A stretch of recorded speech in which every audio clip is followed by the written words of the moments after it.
Welcome to the Quick Galloper YouTube channel. Please like, subscribe, share, and hit the notification bell. Gregg Fennell's journey is one marked by perseverance, dedication, and an unwavering commitment to excellence.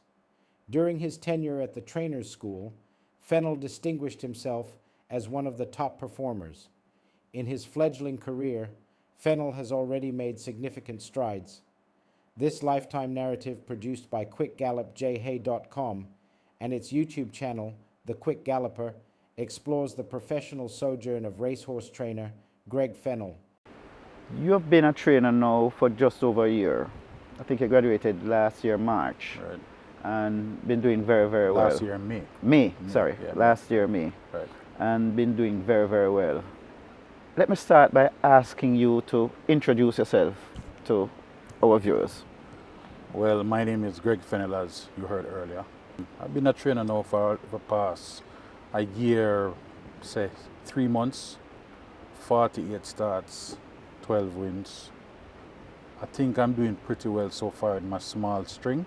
I hope to continue in that vein and probably one day, become a champion trainer, who to tell. It started for me way back in about 1989 thereabouts. Used to come to the track, watching simulcast races, watching the live racing. Got introduced to clocking horses by my friend Ryan, who is now an official clocker with the track. He taught me a lot, and I like to clock my horses even now, because I learned that from back then and brought it forward into my training career, and I really enjoyed doing that. I had the pleasure of meeting Desmond Shan, a long-time trainer, a very good trainer. I learned a bit there, but carried on, branched off into other things, didn't come into racing fully. Did a little agent work while I was still employed elsewhere. Then moved on again, got redundant, and then I was free. Then a very good friend of mine, Donovan Wilson, introduced me to the late great Wayne DeCosta, may his soul rest in peace. And he offered me a job. And what was so remarkable about that is that I didn't think that he needed an assistant, but he did, and he offered me the job. And when he offered me the job, I didn't hesitate to accept it.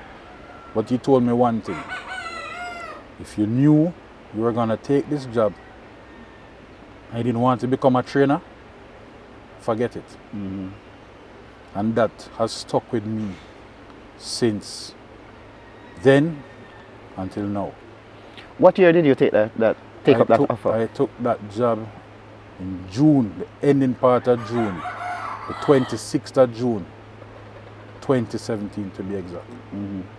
I've never forgotten it. Okay. Never forgotten it. And I grasped it with both hands. Where Gregg Fennell was born and grew up and your schooling?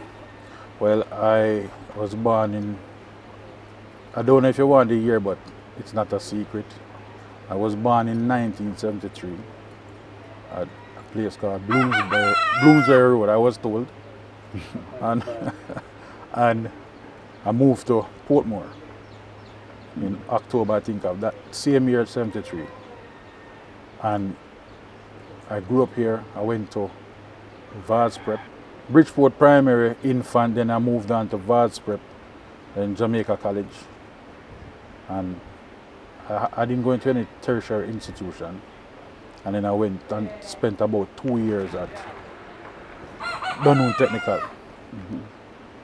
And then I've tried a lot of things. I'm a certified student engineer, but that didn't work out. Kind of stressful job, but welcome to racing. where stress is born and made.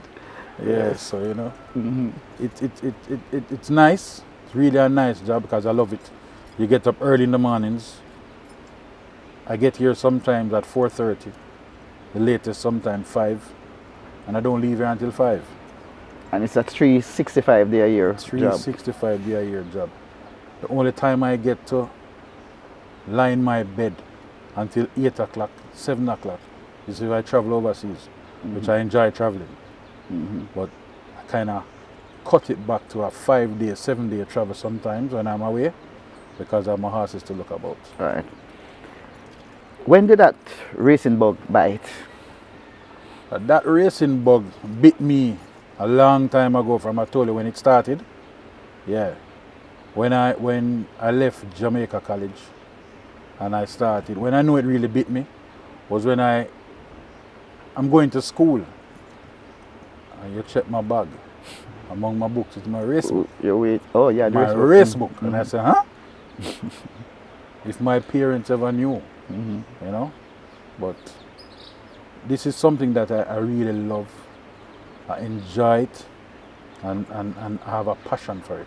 Yeah, I have a passion for it. I love my horses. I'm here with them right through. What was it like during your apprenticeship with the great Wayne DeCosta? Well, I enjoyed it. He's a no-nonsense man. You understand? He's a no-nonsense man. If he set a task for you to do, just do it. That's all. And he taught me a lot.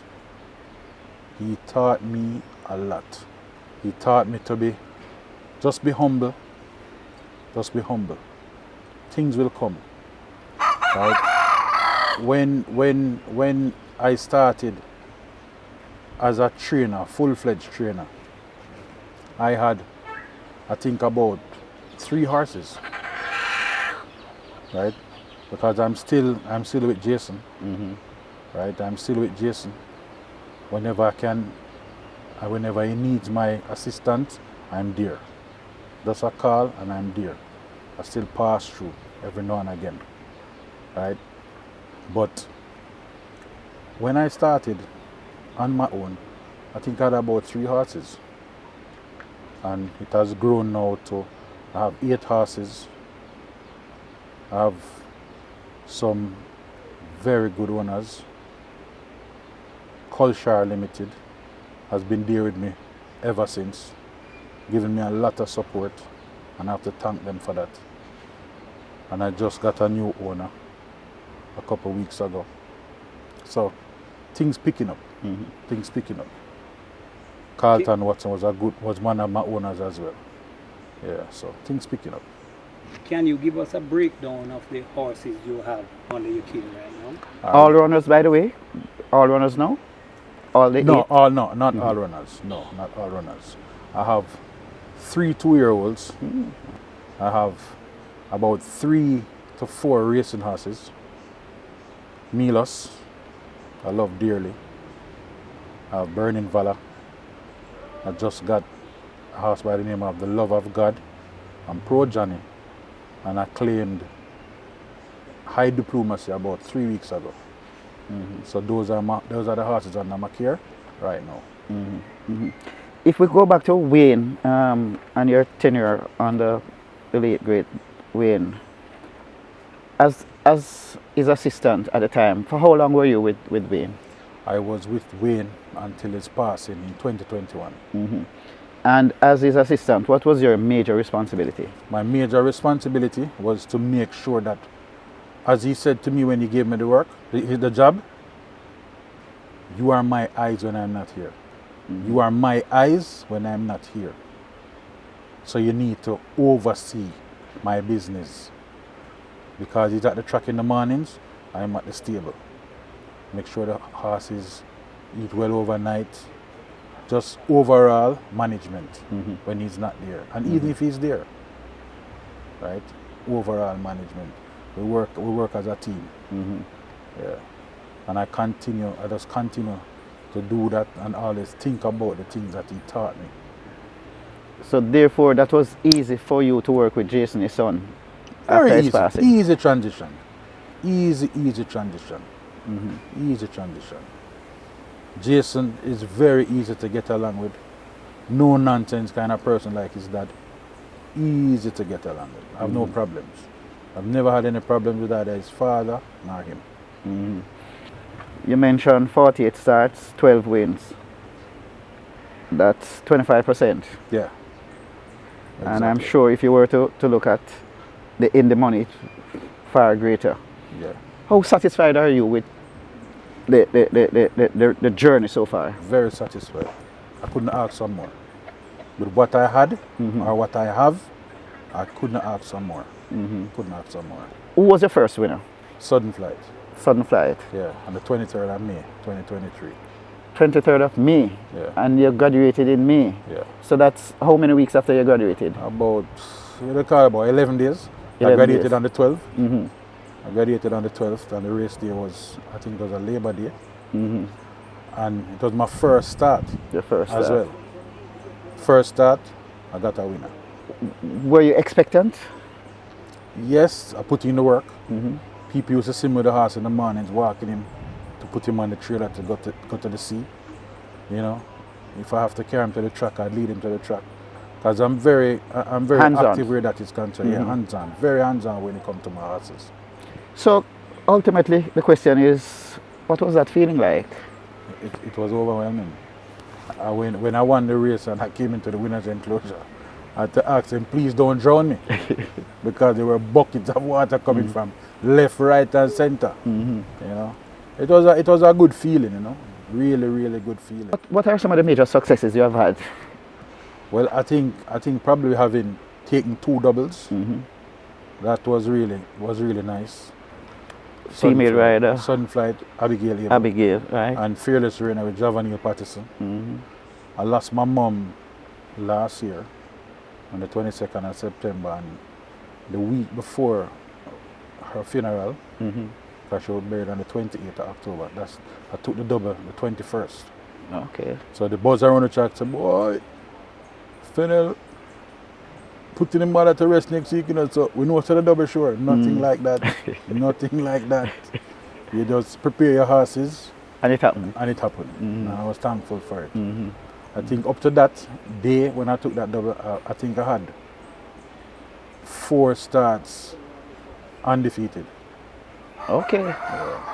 Okay. 4 starts, all winners. All winners. Yeah. That must have been a bittersweet moment. First of all, condolences on the passing of your mom. But that thanks. must have been a bittersweet kind of feeling for you at the time. Yeah, it was. Even now talking about it, yeah, I get kind of emotional, but you know. Yeah. Part of the journey. Yeah. When you look at it, you know, first half the claim, they say, boy, once I run in the house, first half the claim, you have to look out. Because I just try my best to just each horse, I try my very best to make sure that they come to the wicket. What do you think are your strengths as a racehorse trainer, Greg? I think my strengths are really taking each horse and assessing each horse, knowing the problems. Each horse is unique. No one horse every horse has a different problem. You understand? So you can't train every horse the same way. Some can go on the track, some can't. Some you don't want to take a chance carrying them to the pool.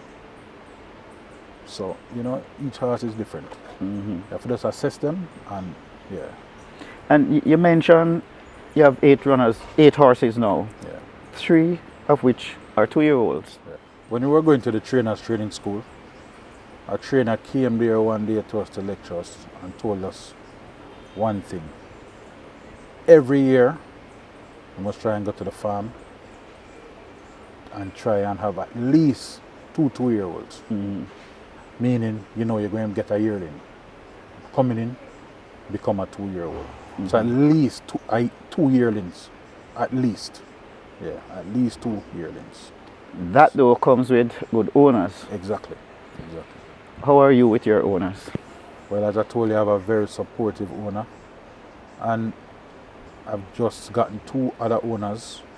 And I'm sure if they are comfortable. Who to tell I might get a, you know, I might get horses. Never can tell. Yeah. So I just keep my fingers crossed.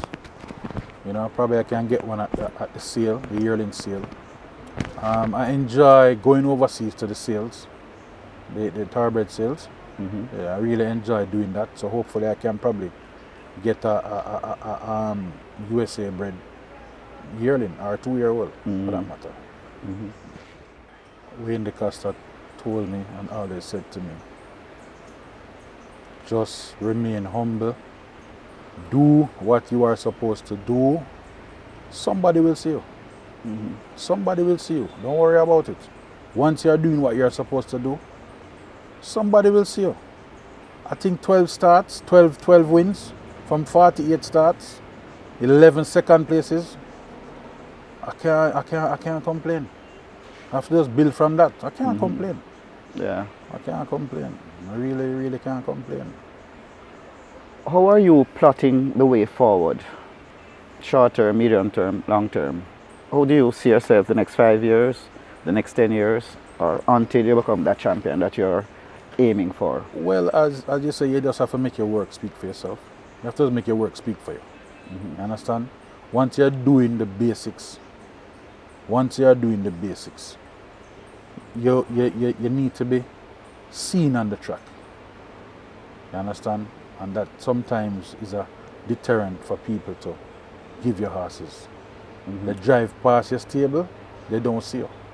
I don't think that's good for a trainer, especially a young trainer. You need to be seen. Not pushing up yourself, but you just need to be seen. And you'll get through. You'll get through. You'll get through. And just remain. All I want to do, I want to just remain focused. And to all of my other batchmates that graduated with me, I wish them all the best. We ask each other questions every day. You understand? Never stops learning. Never stop learning because we share information. I share this bond with Sacklin Roman, my very good friend. We studied together in trainers training program. We studied together, you know, and we came out on top. Where the practical part of it, where when we saddled, we did very well, and that led me to cop the award, the Sofa Ramlal award for the practical part of the course. I was a top student. Congrats. Yeah, I was a top student, and you know, SAC helped me where that is concerned, because if we didn't saddle properly, I wouldn't have propelled to that. You understand? So, you know, but SAC is my very good friend. You know, we ask each other questions, and we're always there for each other. And as I see, we share the same bond location. And as young trainers who are striving for the highest heights, do you personally monitor foreign races? Look at how some trainers operate, mainly the big ones? As much as I can. As much as I can. And you see, that goes back again to Jason DaCosta. He trains overseas as well. So I get some pointers sometimes. Right. Yeah. Because how it is done there, sometimes it's not done here like that. You know? So there's a difference. A different culture here from there.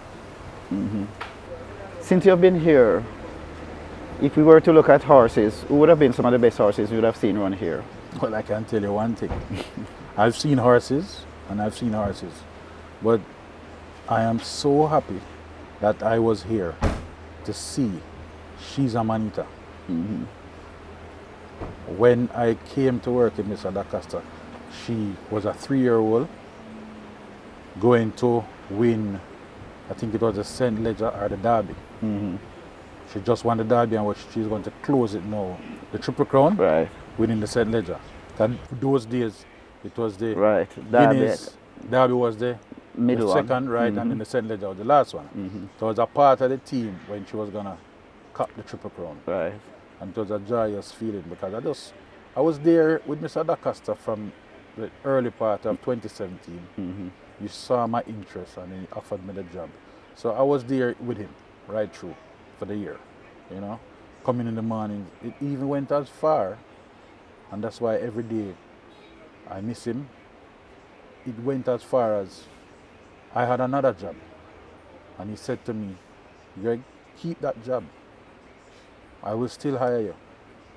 Keep that job, you can leave by a certain time. And I said to myself, no, I feel like I'm cheating. Cheat, right. You want to give it all. So I resigned that job and was with him full time. And I was never ever dissatisfied. Everything went perfect. And trust me, I really miss him. Right. So you say she's a man eater. Yeah, man, she's a man eater, definitely. I don't think I need to ask you about trainers. Well, I'm going to ask still. what can I say? Who in the Costa? Yeah. Jason the Costa. Desmond Shan from way back, Right. before he migrated, you know.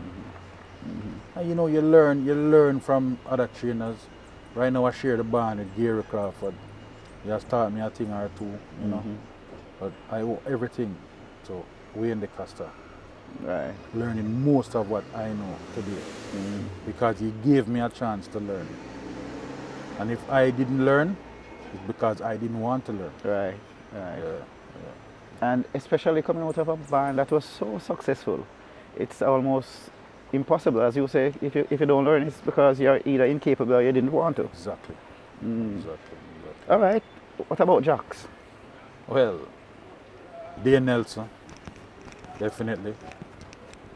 Now we have Tevin Foster, Robert Halladine, Javanil Pattison. Those are jocks that, well, Dane has not ridden a winner for me Right. because he's not here since I got my license. But he has been my jockey from ever since. The late Hubert Bard, I was a big fan of him. How important to you are good, stable hands? Very important, because I wouldn't call it, with my stable now, I couldn't call it I have a headlad, but I have a groom who has been there with me since I just started to try my little thing. He has been there with me. He's still here with me, and he's like my assistant as well. We get along very well. He's Nicholas Green. We get along very well. You know, he asks me questions, he makes suggestions, do the same. If Gregg Fennell was not training racehorses, what would you be doing? If I wasn't training racehorses, probably I would still be doing custom broking. Probably I would revert to it again, because I actually left custom broking. I was a cable TV technician for a couple of years until I got redundant, as I told you earlier. And then after that, I took a little break. And then this opened up. But when you really think about it, I couldn't see my life without racing, because I was a punter before, you know. I was a punter before. So you would say you're a happy man with what is happening in your life at this moment? Very happy, very happy, very happy. Disappointments will come, yeah, but you have to just ride with the times. Anyone you would like to thank for helping you along your journey? I have to lift my hat to Donovan Wilson. He introduced me to Wayne DeCosta. I used to see Wayne DeCosta before and say hi and morning or whatever, but he introduced me officially to Wayne DeCosta, and that has set up things for me, you know. I want to thank Jason DeCosta as well for continuing with me. He could have easily well, you know, that could have easily well changed, Right. but it didn't. And I have to say thanks for that. You have a lot of other people that gave me support, you know. Thanks to Culture Limited, Carlton Watson, you know. A lot of other little individuals, but those people stand out. Those people stand out. And you know, you have some close friends that, you know, encourage you. You know, when you want to give up, They tell you, no, push on, push on, push on. In your short career so far, are there any major disappointments that you would have said? I mean, clearly you would have, prepared a horse and you think him can't lose and whatever. But what would have been the major disappointment so far, if there is any major disappointment? I think if you want to call it a major disappointment, would have been